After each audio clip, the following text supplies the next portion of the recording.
राहुल गांधी भारत जोड़ो यात्रा पार्ट 2 पर, लेकिन इस यात्रा से उन्हें फायदा कम नुकसान ज्यादा हो रहा है। बेशक राहुल की यात्रा भारत जोड़ने के लिए निकली हो, लेकिन इस यात्रा के दौरान कई सारी अलग चीजें देखने को मिल रही हैं। गठबंधन के साथ ही कांग्रेस से टूटने लगे हैं। पहले ममता बनर्जी ने सवाल खड़े किए तो अब अखिलेश यादव ने भी निशाना साधा है। अखिलेश यादव ने कहा कि गठबंधन साथी के लिए मुश्किल हालात हैं क्योंकि कांग्रेस की यात्रा का निमंत्रण ही नहीं मिला। अखिलेश यादव ने कहा कांग्रेस में बड़े बड़े कार्यक्रम हुए लेकिन बुलाया ही नहीं। साथ ही उन्होंने कहा कि बिना बुलाए न्याय यात्रा में नहीं जा सकते क्योंकि अभी तक यात्रा के लिए निमंत्रण नहीं मिला है। यानी ममता बनर्जी के बाद अब अखिलेश यादव का भी कांग्रेस से मोह भंग हो रहा है। दिखाते हैं आपको एक रिपोर्ट।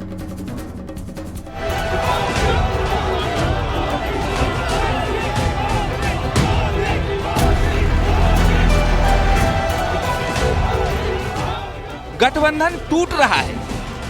राहुल गांधी भारत जोड़ने निकले हैं, साथी अलग हो रहे हैं। राहुल गांधी मोहब्बत की दुकान खोल रहे हैं और उस अभियान को आगे बढ़ा रहे हैं जिससे विपक्ष का दूर दूर तक वास्ता नहीं। देश को जोड़ना है, सबको एक साथ लाना है और पूरे देश में ये जो नफरत का बाजार इन लोगों ने खोल रखा है इसको बंद करना है और मोहब्बत की लाखों दुकानें खोल ली है। कि जमीन की रक्षा कांग्रेस पार्टी करती है और करती रहेगी। राहुल गांधी सबको एक साथ लाने का वादा कर रहे हैं, लेकिन उनकी इस यात्रा से अपने ही दूर हो चुके हैं। ममता बनर्जी इसलिए खफा हैं क्योंकि उन्हें भारत जोड़ो न्याय यात्रा का न्योता नहीं मिला और अखिलेश यादव इसलिए नाराज हैं क्योंकि राहुल गांधी ने उन्हें यात्रा में शामिल होने के लिए बुलावा तक नहीं भेजा। और यही वजह है कि अब विपक्ष के बड़े बड़े नेता राहुल गांधी के साथ कांग्रेस से दूरी बना चुके हैं। आप भारत जोड़ो यात्रा में शामिल होंगे? देखिए, मुश्किल तो ये है कि कई बड़े आयोजन होते हैं, बड़े कार्यक्रम होते हैं, हम लोगों को निमंत्रण ही नहीं मिलता, तो अपने आप क्या मांगे हम निमंत्रण। যারা কোনোদিন চায়ের দোকানে বসেই নি, চা বানাতে জানেই না, বাচ্চাদের আদর করেই নি, শিশু বলতে কি বোঝেই না, বিড়ি বাঁধতে জানেই না, কোনোদিনও বিড়ির বদলে অন্য কিছু হয়তো খায়, খেতেই পারে। আমাদের গ্রামীণ লোকেরা অনেকে বিড়ি খায়। राहुल भले ही भारत जोड़ने निकले हों, लेकिन उनकी इस यात्रा के बीच ही गठबंधन टूटने लगा है। तो दूसरी तरफ राहुल के उस अवतार पर भी निशाना साधा जा रहा है जिसमें वो झारखंड के देवघर में पूजा करने पहुंचे थे। इस पर मुख्तार अब्बास नकवी ने कहा, राहुल गांधी न घर के हैं और न घाट के।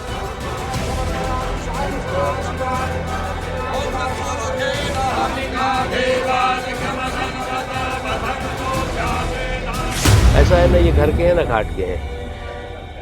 अब पहले आप इन्होंने जो है वो अपने आप को सेकुलरिज्म का सियासी सूरमा दिखाने की कोशिश की। रूम में टोपी, रोड पे तिलक का जो है वो तांडव किया, माहौल बनाया, नाटक किया। और अब जो है वो सामंती सूरमा बनने, अब जो है वो सनातनी सूरमा बनने की कोशिश कर रहे हैं। और ऐसी स्थिति में उन्हें समझ लेना चाहिए कि वो सोचते हैं कि हम इससे जो है वो बीजेपी की कार्बन कॉपी बन जाएंगे। तो वो ना घर के रहेंगे ना घाट के रहेंगे, ना खुदा ही मिला ना विसाले सनम, ना इधर के रहे ना उधर के रहे। हैरानी की बात तो ये है कि जब राहुल गांधी देवघर में पूजा पाठ कर रहे थे उसी समय मोदी मोदी के नारे लगने लगे, जिस पर राहुल गांधी झेप गए और बिना कुछ कहे आगे बढ़ गए।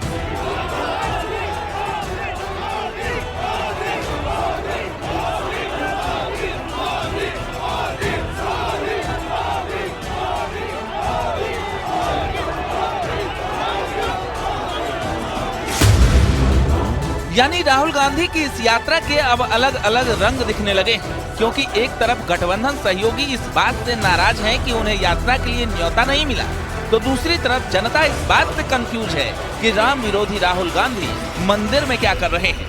और इसी आपाधापी के बीच अब भारत न्याय यात्रा उत्तर प्रदेश में एंटर होने वाली है, जहां अखिलेश यादव स्वागत के लिए तैयार खड़े हैं। Bureau report, news 18।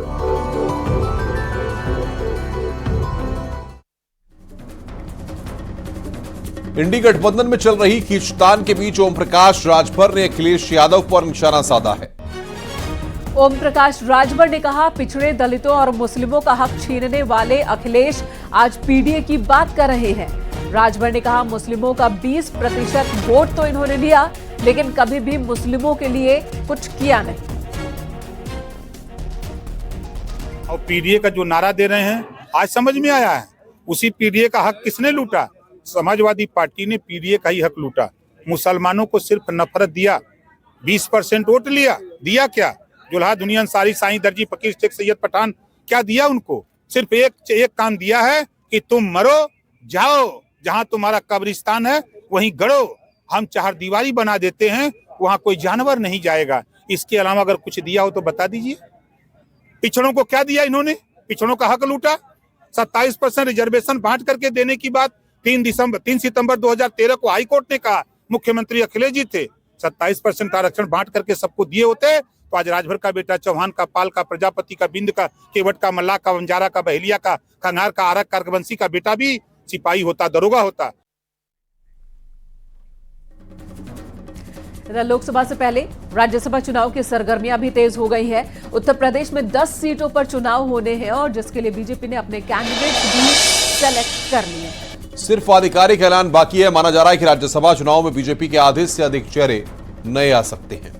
दावा किया जा रहा है कि यूपी से बीजेपी अध्यक्ष जेपी नड्डा को राज्यसभा भेजा जा सकता है। दावे तो ये भी हैं कि कुमार विश्वास को भी यूपी से राज्यसभा भेज सकती है बीजेपी। माना जा रहा है कि इस बार बीजेपी राज्यसभा चुनाव में नए चेहरों को मौका दे सकती है और इस चुनाव में जातीय समीकरण को भी फिट करने की कोशिश रहेगी। और ऐसे में सवर्ण के साथ पिछड़े दलित चेहरे भी देखने को मिल सकते हैं। इसी पर दिखाते हैं आपको ये रिपोर्ट।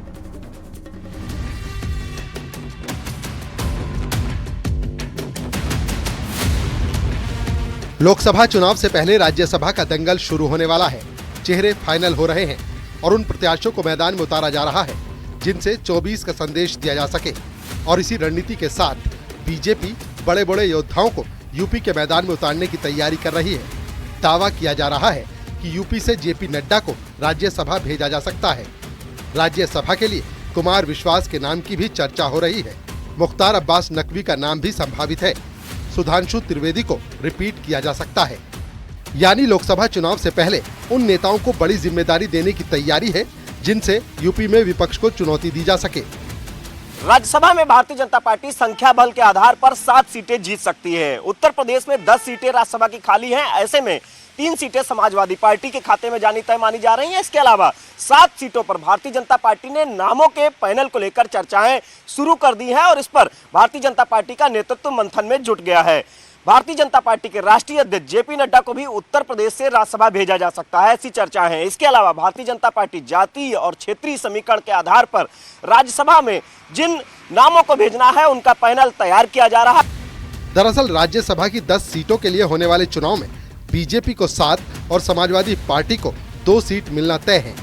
अगर बीजेपी ने 7 सीटों पर संतोष कर लिया तो सपा को 3 सीट मिलेंगी, लेकिन बीजेपी ने 8वीं सीट के लिए संघर्ष किया तो चुनाव की नौबत आएगी।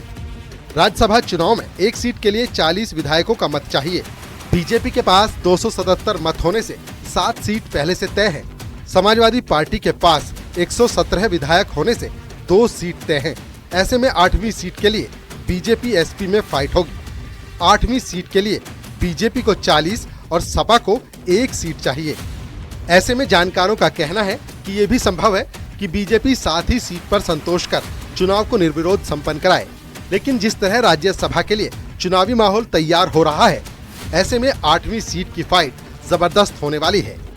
उत्तर प्रदेश में 80 में 80 लोकसभा सीटें और देश में 400 के पार मोदी जी के नेतृत्व में भारतीय जनता पार्टी की सरकार, लोकसभा हो या राज्यसभा हो, हम विश्वास विकास प्रयास की राजनीति करते हैं। बीजेपी के राष्ट्रीय अध्यक्ष जगत प्रकाश नड्डा हैं, वो इस बार हिमाचल प्रदेश से इसलिए नहीं जा सकते क्योंकि वहाँ पर कांग्रेस का बहुमत है, केवल 1 सीट है, तो उनको उत्तर प्रदेश से भेजा जा सकता है। एक प्रमुख नाम कुमार विश्वास का लिया जा रहा है कि वो भी राज्यसभा जा सकते हैं और ये चर्चा पिछले 1 साल से चल रही है कि उनको बीजेपी राज्यसभा भेजना चाहती है। लोकसभा चुनाव से ठीक पहले हो रहे राज्यसभा चुनाव में बीजेपी के आधे से अधिक चेहरे नए आ सकते हैं। दावा किया जा रहा है कि राज्यसभा चुनाव में प्रत्याशी चयन लोकसभा चुनाव की सोशल इंजीनियरिंग के हिसाब से होगा। ऐसे में उन मौजूदा सदस्यों को दोबारा मौका नहीं मिल पाएगा जो सामाजिक समीकरण में फिट नहीं हो रहे या जो अपनी जाति समाज में पैठ साबित करने में सफल नहीं हुए हैं। Bureau report, news 18। योगी सरकार अब तक का सबसे बड़ा बजट पेश करने जा रही है। बजट में लोकसभा चुनाव की झलक देखने को मिल सकती है। साथ ही 3 से 4 नए औद्योगिक गलियारे बनाने का भरसक बजट सरकार की ओर से जारी हो और इसी के साथ प्रयागराज में कुंभ की तैयारियां, अयोध्या, काशी और मथुरा जैसे धार्मिक स्थलों के विकास पर खास फोकस देखने को मिल सकता है। योगी सरकार का बजट 7 लाख करोड़ से ज्यादा का है। बजट में किसानों के लिए नई योजनाएं लाई जा सकती हैं। बजट में युवाओं के लिए रोजगार पर फोकस रहने वाला है। भारी भरकम बजट में स्वास्थ्य और शिक्षा पर भी जोर होगा, साथ ही इंडस्ट्रियल कॉरिडोर पर भी फोकस होगा। वहीं प्रयागराज, कुंभ और अयोध्या के लिए भी यहां पर बहुत ज्यादा पैसा रखा जा सकता है। आइए आपको ये रिपोर्ट दिखाते हैं।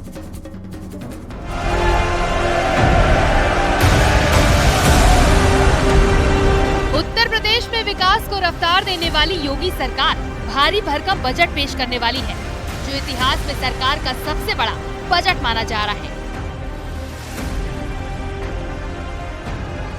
ये बजट इसलिए भी खास है क्योंकि 2024 चुनावी साल है। ऐसे में महिला, किसान, नौजवान पर फोकस रहने वाला है। 7 लाख करोड़ से ज्यादा का हो सकता है बजट। बजट में मेट्रो विस्तार को लेकर प्रावधान संभव। प्रयागराज कुंभ के लिए हो सकता है भारी बजट। बजट में किसानों को ध्यान में रखा जाएगा।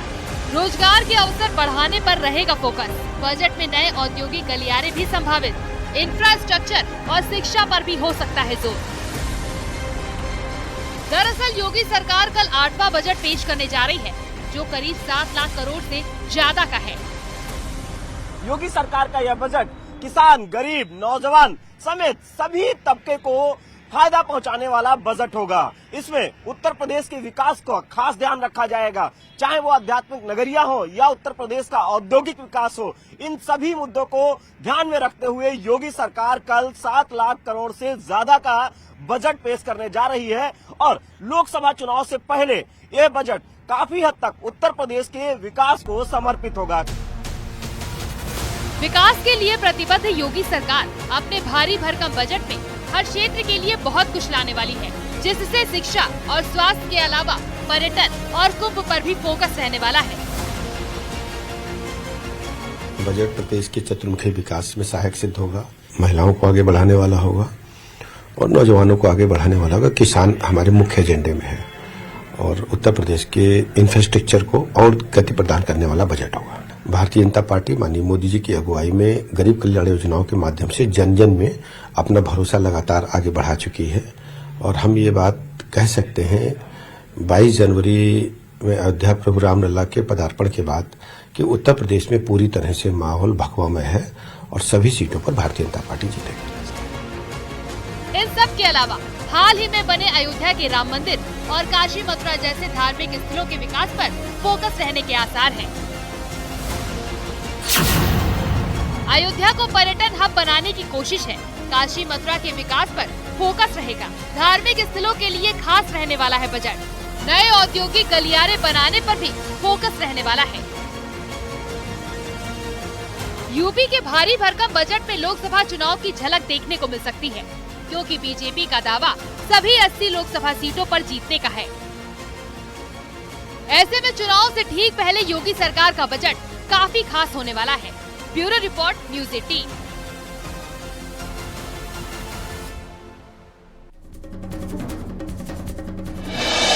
गोरखपुर में रोजगार मेले के आयोजन में 40,000 से ज्यादा युवाओं को सीएम योगी ने नियुक्ति पत्र दिया।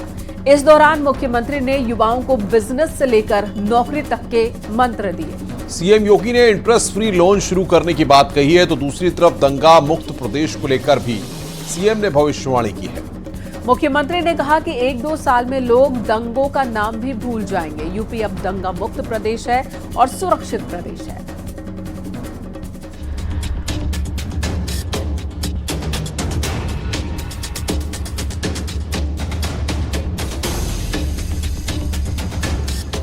पिछले 7 वर्ष के अंदर कोई दंगा भी नहीं हुआ है और मुझे लगता है कि अगले 1-2 वर्ष के अंदर लोग दंगों का नाम ही भूल जाएंगे।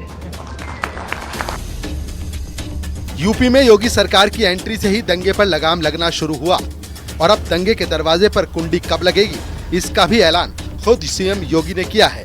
सीएम योगी ने ही यूपी को दंगा मुक्त बनाया और अब लोग दंगे के नाम को कब भूल जाएंगे ये भी सीएम योगी ने ही बताया है। मौका था सीएम योगी के गोरखपुर दौरे का। गोरखपुर से ही सीएम योगी निकलकर लखनऊ पहुंचे थे और सत्ता की कमान संभाली थी। तब से यही वचन लिया था कि वो यूपी को दंगा मुक्त बनाएंगे और ऐसा ही हुआ। जब सीएम योगी ने 2017 में सत्ता की कमान संभाली तब से यूपी में एक भी दंगा नहीं हुआ। अब गोरखपुर में ही सीएम योगी ने बड़ा बयान दिया है और कहा है कि अगले 1 से 2 सालों में लोग दंगे का नाम भी भूल जाएंगे। पिछले 7 वर्ष के अंदर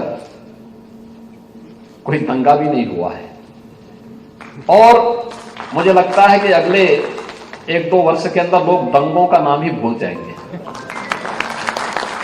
यानी दंगा मुक्त प्रदेश, एक सुरक्षित प्रदेश,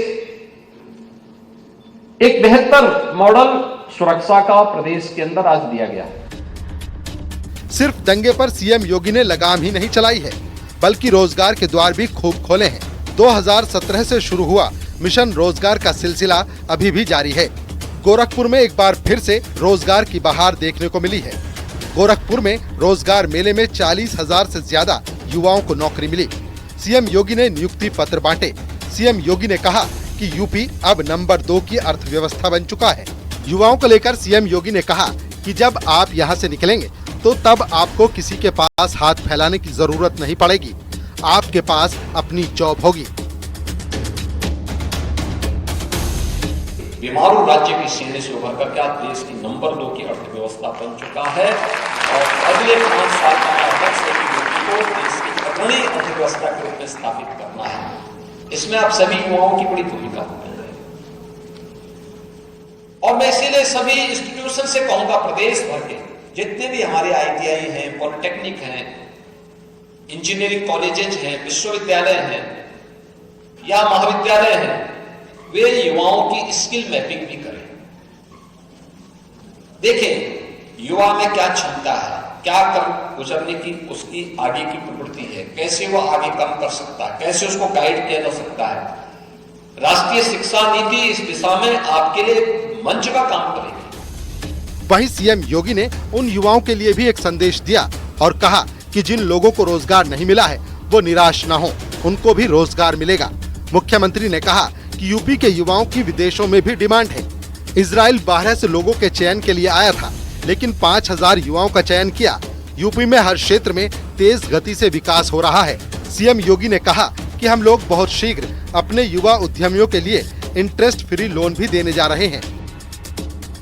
भारत सरकार PM विश्वकर्मा के रूप में और उत्तर प्रदेश सरकार विश्वकर्मा श्रम सम्मान के रूप में इस योजना को चलाती है। हम प्रशिक्षण भी देते हैं, टूल किट भी उपलब्ध कराते हैं और एक इंसेंटिव भी देते हैं। इसके अलावा हम लोग बहुत शीघ्र अपने युवा उद्यमियों के लिए जिन्होंने प्रशिक्षण लिया है उनके लिए इंटरेस्ट फ्री लोन भी देने जा रहे हैं 5 लाख रुपए तक की पहले चरण में, फिर उसको 7.5 लाख करेंगे, फिर उसको आगे बढ़ाएंगे। मिशन रोजगार का ही असर है कि नए साल में ही योगी सरकार के नाम बड़ी बड़ी उपलब्धियां दर्ज हो चुकी हैं। आंकड़ों के अनुसार 2017-18 में जहां गरीबी दर 6.2% थी, 2024 में ये घटकर 2% तक रह गई है। Bureau report, news 18। पहाड़ों पर जिस बर्फबारी के लिए लोग तरस रहे हैं वहीं कुदरत ने सबकी मुराद पूरी कर दी है। वादियों के साथ साथ सड़कों पर भी बर्फ की चादर चढ़ी हुई है। 3 पहाड़ी राज्यों में अच्छी बर्फबारी जारी है और बर्फबारी होने से दिक्कतें भी खड़े होने लगी हैं। आइए इस रिपोर्ट के जरिए हम आपको दिखाते हैं।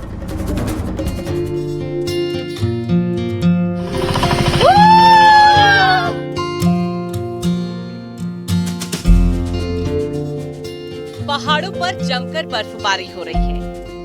हर तरफ सफेदी छाई हुई है। जम्मू कश्मीर, हिमाचल की वादियां बर्फ से गुलजार है। वहीं उत्तराखंड के पहाड़ों में भी अच्छी बर्फबारी हो रही है। इन 6 तस्वीरों में देखिए, ऐसा लग रहा है मानो पहाड़ों पर हिमयुग लौट कर आ गया है। जहाँ तक नजर जाएगी बस बर्फ ही बर्फ दिखाई देगी। जम्मू कश्मीर के डोडा में भारी बर्फबारी हुई है, जिसके बाद तो दूर दूर तक बस बर्फ ही बिछी हुई है। सड़कों से बर्फ हटाने का काम किया जा रहा है। श्रीनगर में भी अच्छी बर्फबारी हो रही है। सड़कों पर 2 इंच से ज्यादा बर्फ जमी हुई है। सैलानियों की तो बहार ही आ गई, वो जमकर मस्ती कर रहे हैं। आप देख सकते हैं ये नज़ारा पहलगाम का नहीं, सोनमर्ग का नहीं, गुलमर्ग का नहीं, बल्कि श्रीनगर की सड़कों पर ये नज़ारा आपको देखने को मिल रहा है कि किस तरीके से यहाँ पर बर्फबारी हो रही है।